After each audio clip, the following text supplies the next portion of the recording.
इन कानों से जिसने भगवान की कथा सुनी, उनके जो संसार सर्व विषय व्याल काम भुजंग है, वो सब कानों से बाहर निकल जाते। इन्हीं कानों से वो कथा सुननी, इन्हीं से ये सब विषय भीतर गए हैं, ये सर्व भीतर गए हैं। और इन्हीं कानों से अब भगवान की कथा को सुनोगे तो ये संसार सर्व विषय व्याल काम भुजंग सब बाहर निकल भाग जाए। क्योंकि कथा क्या है? कथा जल है, गंगा है। जब इस कथा रूपी सरिता के जल को हम भीतर इन कानों में धकेलते हैं, तो फिर क्योंकि जिस बिल में सर्प होता है उसमें अगर पानी डालो तो पानी डालते ही सर्प बाहर निकल आता है। इसी प्रकार से इन कानों में भी सर्प घुसे हैं, तो फिर इन कानों में डाल दिया जाए क्या? इस भागवत कथा रूपी सरिता के जल को, और जैसे ही भीतर प्रवेश करेगा यह जल, उसी समय सब बाहर निकल भगेंगे संसार सर्व विषय काम भुजंग। इसलिए बिलेबतो रुक्रम विक्रमान्ये न शृण्वत कर्णपुटे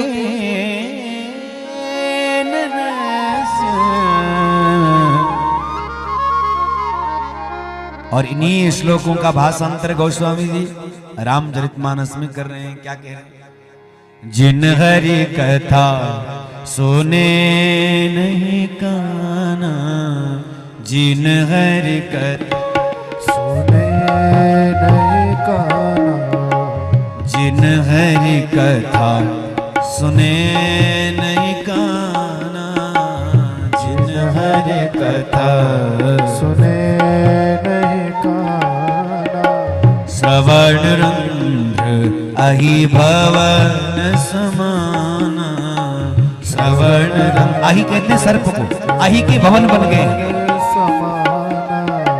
श्रवण रंध्र अहि भवन समाना, श्रवण रंध्र अहि भवन समाना, जिन हरि कथा सुने नहीं गाना, जिन हरि कथा सुने नहीं काना, नयन ही संत दरस नहीं देखा, नयन ही संत दर्श नहीं देखा, लोचन मोर पंख करी लेखा, लोचन मोर पंख कर लेखा, नयन ही संत दरस नहीं देखा, नयन ही संत दर्श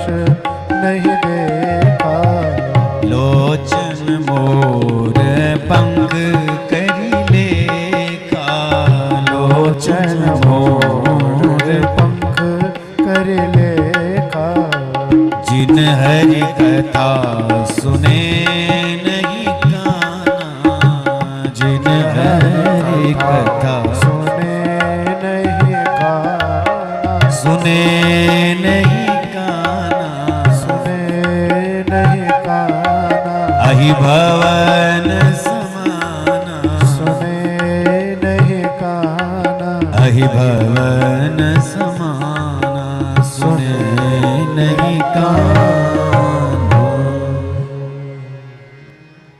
बरहाई तेते नयने नराणाम, इन आंखों से यदि भागवत जी का दर्शन, भगवान का दर्शन नहीं किया तो बोली ये आंख कैसी है? बरहाई तेते, बरह कहते हैं मोर पंख, और मोर पंख पर भी बनी होती आंखें, लेकिन उन आंखों से मोर देखता नहीं। वो आंखें देखने की नहीं होती, वो तो केवल शोभा की होती है।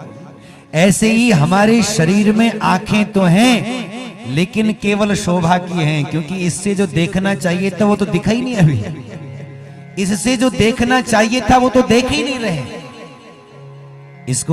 इन आंखों से देखना चाहिए भगवान का दर्शन, इन आंखों से देखना चाहिए भगवान का स्वरूप, वो हम कर ही नहीं कर रहे।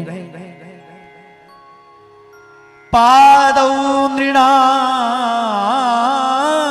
तो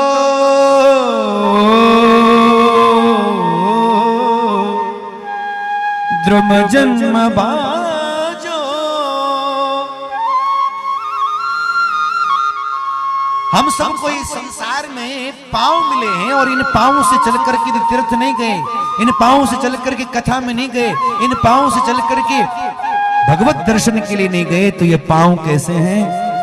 बोले वृक्ष की तरह।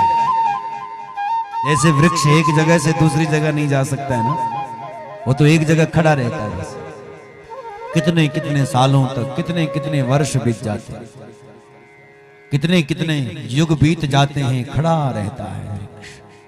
एक जगह से दूसरी जगह चाह भी होगी कि भाई वहां दर्शन करने जाना था, नहीं जा सकता।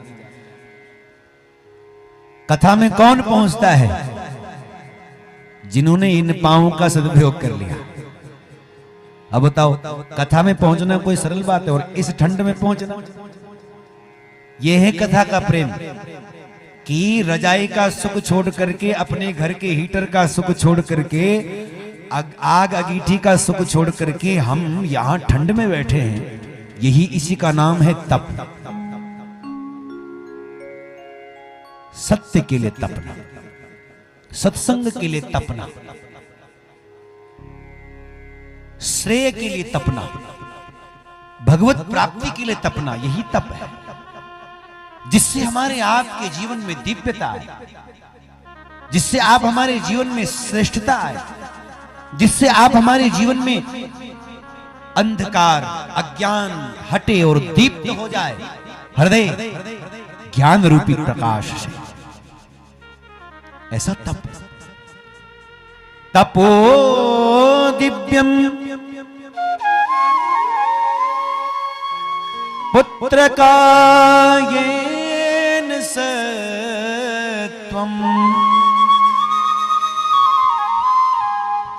शुद्ध्यैदस्माद् ब्रह्म सौख्यं त्वनन्तम् शुद्ध्यैदस्माद्